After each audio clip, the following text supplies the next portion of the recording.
Hey guys, this is Billy from AdultCello.com, and today I want to share 5 practice mistakes to avoid for adult learners of the cello. Whether you've been playing cello for 3 years or 3 days, the following list is comprised of issues I see over and over again as someone who specializes in teaching adults. And having started the cello at age 25 from scratch, I personally dealt with most of these issues to some degree. So before we get started, please consider subscribing to my YouTube channel. I would truly appreciate it. Mistake number 1, poor posture. So why does this happen? With adults, it's usually caused by wanting to physically feel a sense of control while performing the precise movements needed to play the cello. Now, when I say posture, I'm talking more about how you use your body as you play, not how you sit with the cello. Of course, it's important to find a comfortable seated position with the cello. But even more importantly, you want to keep an eye out for bad postural habits that start to creep in as you play. For adults, it's usually because you want to feel in control while you play and you're trying to hold yourself in the right position. But that is precisely the type of thinking that fosters physical tension. So for adult learners, I would focus on the shoulders, especially the right shoulder, and making sure that they don't crawl closer and closer to your ears as you play. Keep in mind, it's okay if your right shoulder raises slightly as you bow towards the tip, as long as it returns to a neutral position as soon as possible. And another area of posture to watch out for is holding your legs and core absolutely still, as if your trunk and torso were carved out of stone. Again, it may not look egregiously wrong, but it will infuse your playing with excess tension and will also limit the amount of tone you can actually produce. Okay, practice mistake number 2, rushing through a piece. To me, this phrase calls to mind 2 separate types of rushing that can interfere with your progress. The first type of rushing is allowing your nerves to make you literally rush through the piece.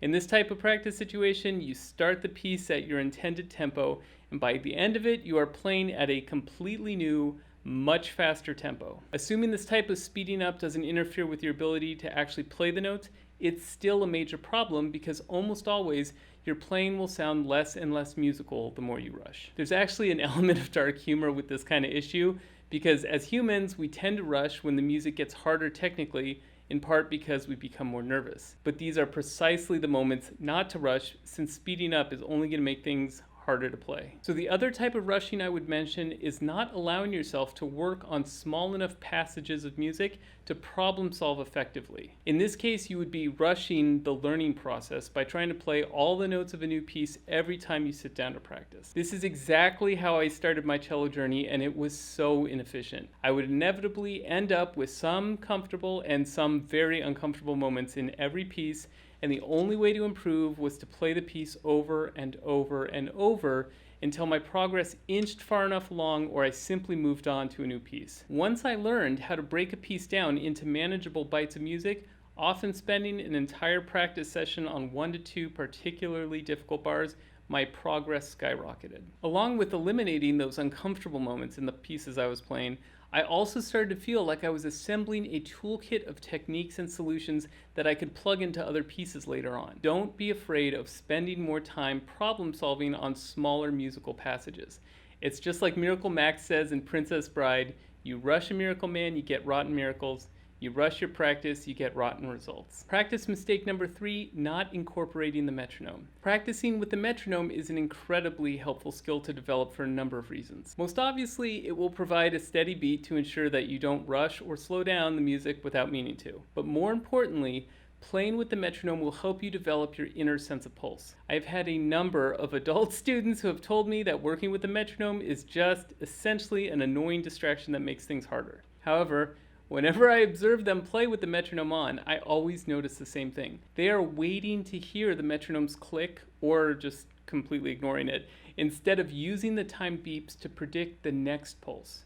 For the metronome to work, we need to use it for the immediate future, not for the present. By learning how to anticipate the next beat accurately, you're developing a steady inner pulse. If this explanation seems a bit heady, just think about dancing. That's exactly what you're doing when you dance to a song. You're moving your body along to the music, but more importantly, your movements are based on when you think the next beat will happen. Dance music that changed tempos unexpectedly or unpredictably would be a nightmare to dance to. Now, for adults who are absolute beginners, I wouldn't worry about incorporating the metronome immediately on day one. I would personally rather focus your efforts on areas like tone production and intonation. but I would start incorporating the metronome once you are at least a few months into your cello journey. Okay, practice mistake number 4, practicing mindlessly. I'm including this mistake because I wish someone had taught me how to practice effectively earlier on in my cello journey. Keep in mind, however, if you have truly just started playing this great instrument, every effort and repetition you make is valuable because there's just a certain amount of reps and experience you need to accrue when learning a brand new task. After a few months have passed, however, the value of just sitting down and practicing in an unorganized way starts to diminish rapidly. My tip for you is to try to sit down with specific goals in each practice session. They could be general playing goals like listening carefully and trying to improve your tone or string crossings, or they could be more specific to a piece, like learning the first 2 lines of a new piece you were just assigned with the left hand only. But the more you take an active, focused role in how you practice, the faster your progress will be. And if you want some help planning out your practice, please just go ahead and click here to check out a video I made with a free download to help you get the most out of each session. And finally, mistake number 5 is neglecting ear training exercises. This is, without doubt, the least exciting task I'm going to talk about because you don't even need your cello to do it. But for an adult learner, especially someone like me who started out without a musical background, ear training is like finding a cheat code in a video game that allows you to skip multiple levels without having to play them. I remember a teacher saying to me early on, if you can hear it, then you can play it. That moment really resonated with me. It caused me to put in a lot more effort in ear training exercises off the cello because I realized often when I would miss a shift or play out of tune, I also couldn't sing the passage accurately if asked to. I would be shifting to an unknown sound, relying only on muscle memory to guide my hand. Once I could clearly hear the next note in my head ahead of time, my ability to play and shift in tune made a major leap forward. My tip to you would be to practice interval ear training. Okay, so an interval is just the distance between any 2 notes.